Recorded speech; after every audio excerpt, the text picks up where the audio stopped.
ہمارے اندر رواج بنا ہوا ہے کہ اس وقت تک ہماری محفل ہی کامیاب نہیں ہوتی جب تک یہ خرافات نہ ہو جائیں، یہ گانے نہ بج جائیں۔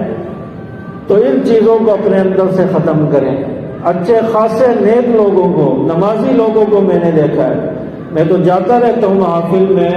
نکاح پڑھانے چلا گیا یا کہیں چلا گیا، میں تو ان کو کہتا ہوں بند کیا جائے اس چیز کو۔ تو بہرحال جہاں بھی میں جاتا ہوں اچھے خاصے نیک دیندار لوگوں کی شادی میں بھی گانے بجتے ہوئے میں نے دیکھے، ان میں بھی خرافات ہوتے ہوئے میں نے دیکھی۔ دلہا دلہن جو ابھی نیا جوڑا ہے اس کو بے حیا بنا کر پیش کر دیا جاتا ہے، حال کے اندر کیا سے کیا ہو رہا ہوتا ہے، دیکھنے والوں کو شرم آ رہی ہوتی ہے، ماں باپ بھی دیکھ رہے ہوتے ہیں، بہنیں بھی دیکھ رہی ہیں، بھائی بھی دیکھ رہے ہیں، وہ سارے فوٹوگرافروں نے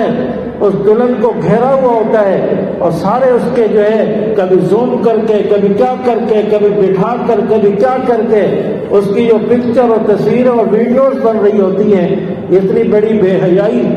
ہو رہی ہوتی ہے اور جان بوجھ کے ہم کر رہے ہوتے ہیں کہ ہماری ناک نہ کٹ جائے۔ تو ساری چیزیں معاشرے میں ہو رہی ہیں، تو میں ساری باتیں اس لیے کر رہا ہوں کہ یہ ہمارے معاشرے میں ہے،